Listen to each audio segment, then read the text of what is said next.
Hey, it's Scott Garlis at Stansberry Research. We're here at the 2019 Alliance Conference in Las Vegas.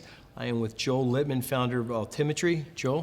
Hey, Scott. Thanks for being here. I'm well. How are you? Good. Great speech. Good. Thank you. Thank Certainly. you, sir. A couple of questions for you.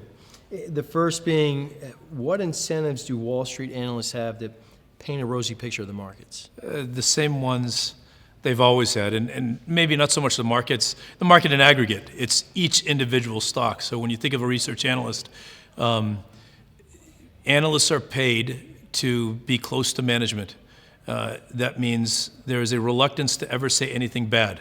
There is a natural self-selection bias where they will not even mention things that are bad. So you don't even get the cons and the pros and cons because they want to make sure they're friends with management. The conferences they put on, that Wall Street puts on, need to have the biggest firms there. And are the firms going to show up if they have a sell, if they have a sell rating? You also find that the banking business, there is a distinct, you can prove anecdotally, there's many of anecdotes, but you can prove empirically that investment banks that are either have done an IPO for a firm or are doing other kinds of banking business, handling the acquisitions or secondary offerings, you will find statistically far higher, far better ratings on those companies by those banks than by banks that have not gotten any business from those firms. Lockstep. All right, so it is still a monetary financial incentive in every way possible.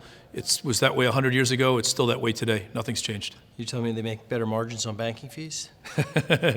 Yeah, when you think of the billions of dollars you make charging 3 to 7% on a transaction versus getting people to trade with you because you had a good call of a penny a share or now 0 per share. Yeah. Right. It just doesn't fit. It doesn't fit. There's no incentive to be the best stock caller versus being the best friend to the company. Agreed. Yeah. Next question, how can everyday investors see past market over-optimism? One, don't pay attention to the recommendations of Wall Street, right? I mean, and it's hard because every day we're bombarded on CNBC and Fortune magazine and Forbes and everywhere of Goldman up, increased their rating on this, or Deutsche Bank has downgraded, or Jefferies has upgraded. And you hear it, and all the stuff is nonsense. No institutional investor worth their salt would ever say, I'm buying the stock because Credit Suisse or UBS or Goldman upgraded the stock, right?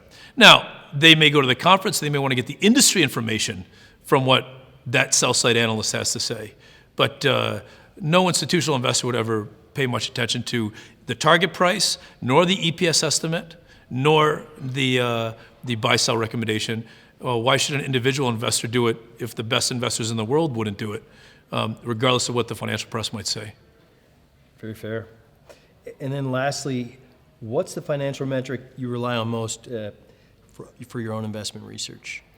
Well, it's the same theoretical metrics that you'd want to look at for years. So Benjamin Graham mentioned in Intelligent Investor the term earning power 131 times, right? So understanding a company's ability to generate high earnings on its assets, the return on assets, is a very important measure. The problem is if you calculate using ROA using GAAP or using what you see every day based on as-reported earnings and as-reported assets, you get a nonsense number. So a return on asset number, an earnings number, a price-to-earnings ratio, a price-to-book ratio. The same things that you hear about are important, but it's a garbage in, garbage out issue. If you're using as-reported GAAP or international financial reporting standards, those numbers, you're going to have bad data going in, you're going to have bad results coming out. So it's the same basic measures, but just calculated with good inputs. That makes complete sense. Thanks, Scott. Thanks always for your time. Thanks, man. Thank you. Certainly. Thanks for watching, and stay tuned for more updates.